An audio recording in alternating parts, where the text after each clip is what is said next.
So welcome back to this How Do I Quilt This series.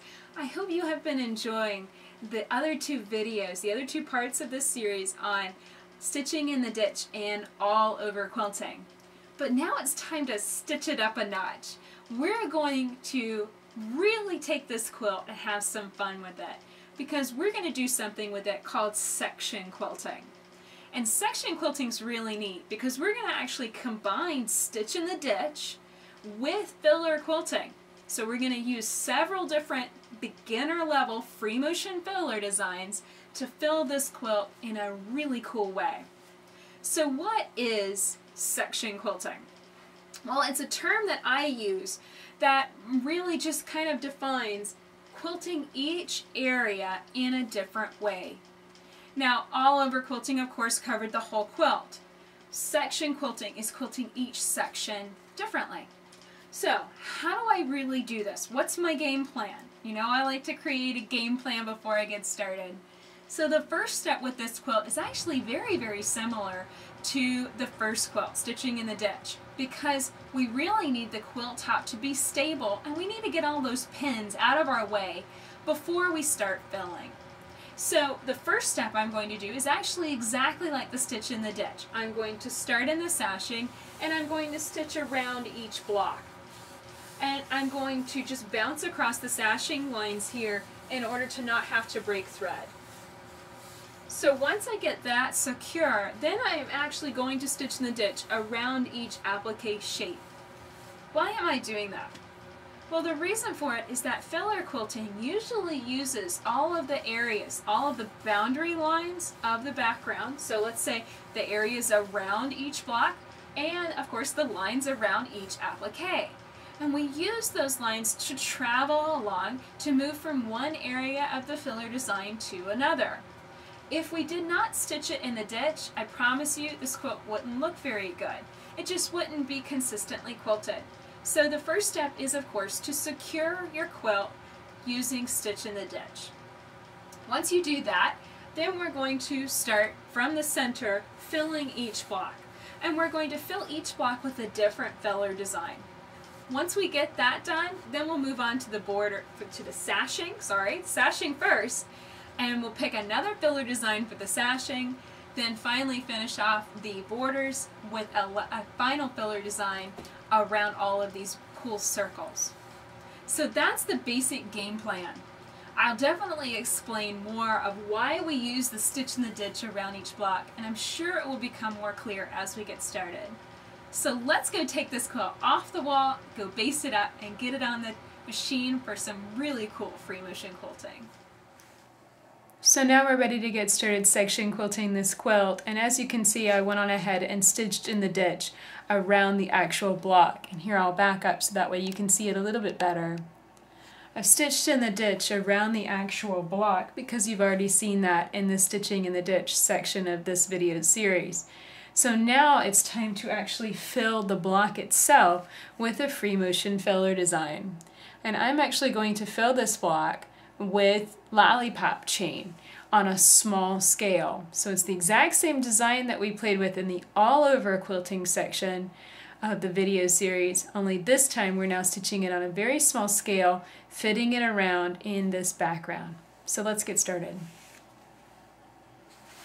Now I actually want to use Lollipop Chain to fill in this area, but I also want to get here around this flower so that way I can stitch in the ditch around it as well. So you can take a filler design, if you're going to fill it in the background, you can take it and use it to kind of travel into this area so that way you can connect with this side and go all the way around it. Once you finish the complete revolution of stitching in the ditch, you'll be right back here so you can finish filling. Now let's get started. Now let's start stitching this small scale lollipop chain. First start stitching with a straight line, then stitch a circle, then fill that circle with a very tight spiral. Spiral your way back out, travel stitch along the line, and then branch off in another direction with a new lollipop.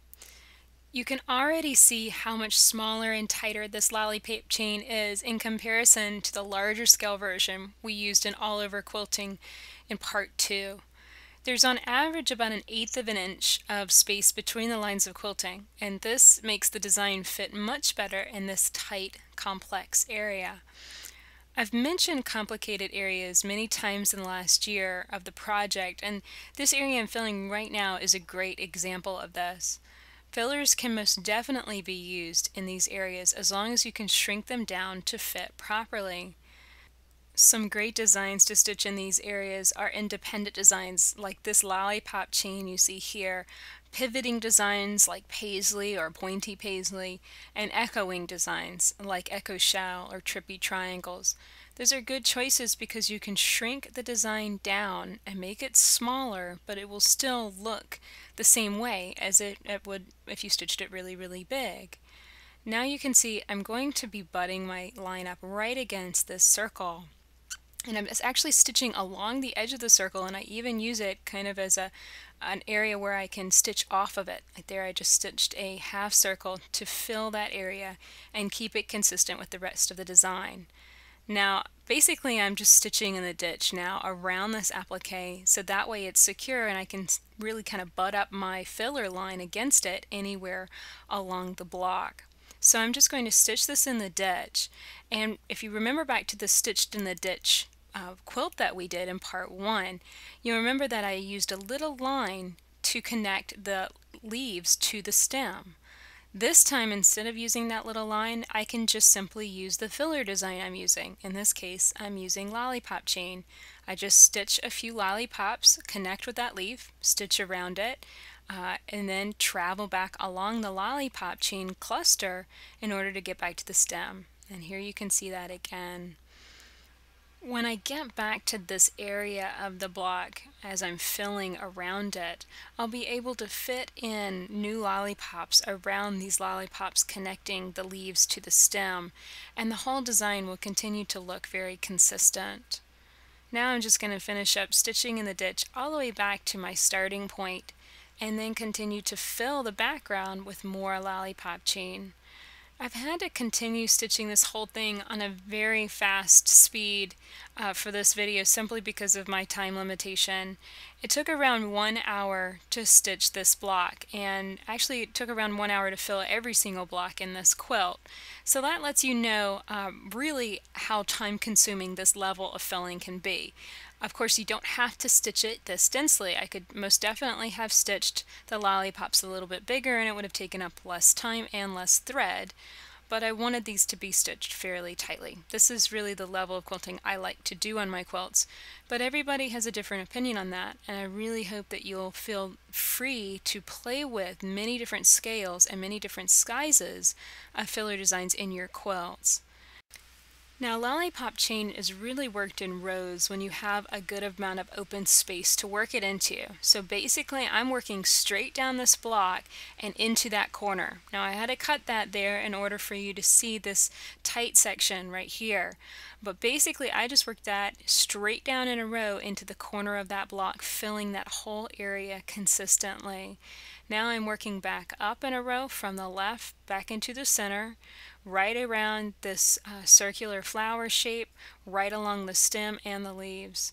And you can see here especially how much I'm using the edges of the flower and the edges of the stem as areas that I can travel along and build the design up.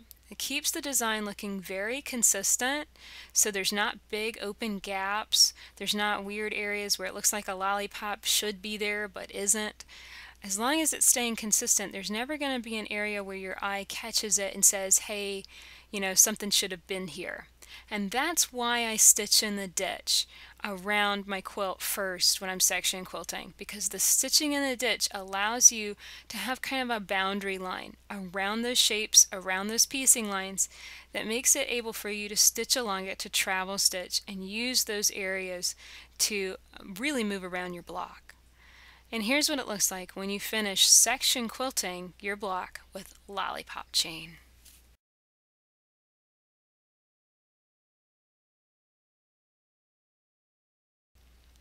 Would you like to see another block being quilted? Don't miss the next video in this series. Go to daystyledesigns.com.